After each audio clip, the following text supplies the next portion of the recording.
Objectives. After listening to this module, you'll be able to number 1, define stress, and number 2, identify the components of which stress is comprised. Defining stress. In order to gain a greater understanding of stress and therefore more effectively deal with it, it's obviously necessary to first define it.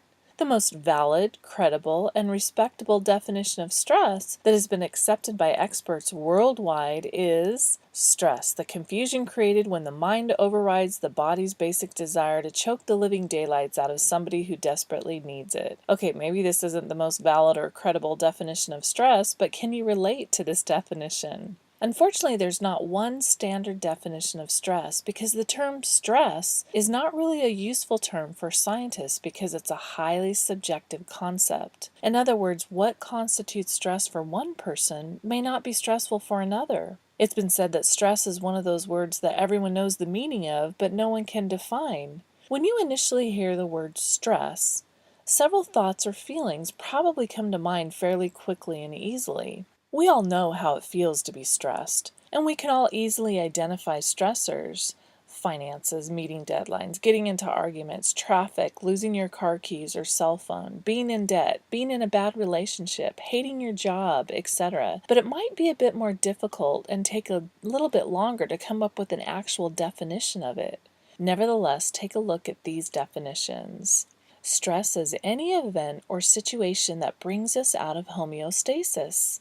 Homeostasis refers to maintaining internal equilibrium. So basically, homeostasis is when your body is functioning normally and all is well physically. Internal equilibrium usually refers to our physiological state. The concept of equilibrium also applies to our psychological state. Emotional homeostasis is when your emotional health and well-being are quote-unquote normal and all is well emotionally. Stress is any outside force or event that has an effect on our mind or body. This definition implies that stress affects us both physically and psychologically.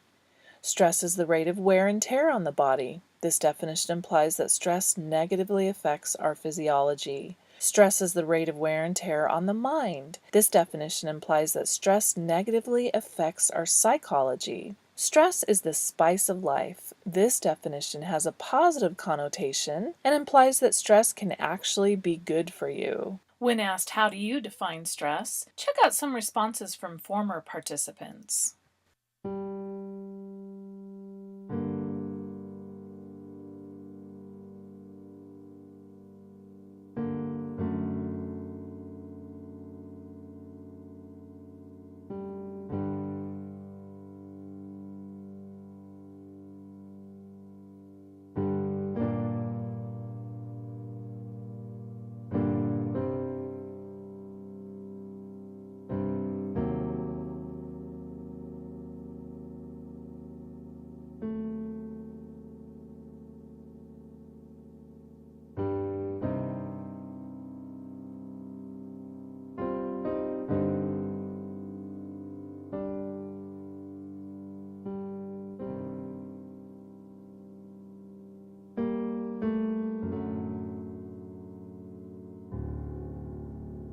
Components of stress. Whenever asked what stress is, most people usually identify a stressor.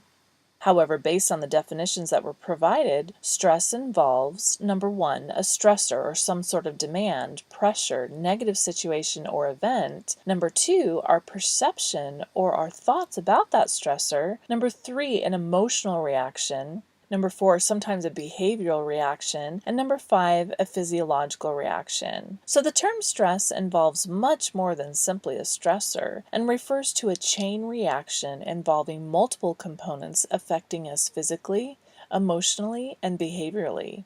Stress is defined by its components. In order to decrease stress levels and thereby improve our quality of life, it's important to tackle these components. You're going to learn to decrease or even eliminate stressors with coping techniques, particularly creative problem solving. You're going to learn to alter your perceptions, which thereby alter your emotions, with coping techniques as well, particularly with the cognitive restructuring techniques.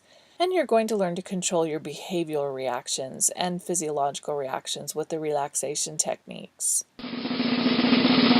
Key points. Stress is a difficult word to define because what's stressful for one person may not be stressful for another. However, most definitions that have been proposed involve a stressor, our thoughts or perceptions about that stressor, emotional reactions, behavioral reactions, and physical reactions. And that's it.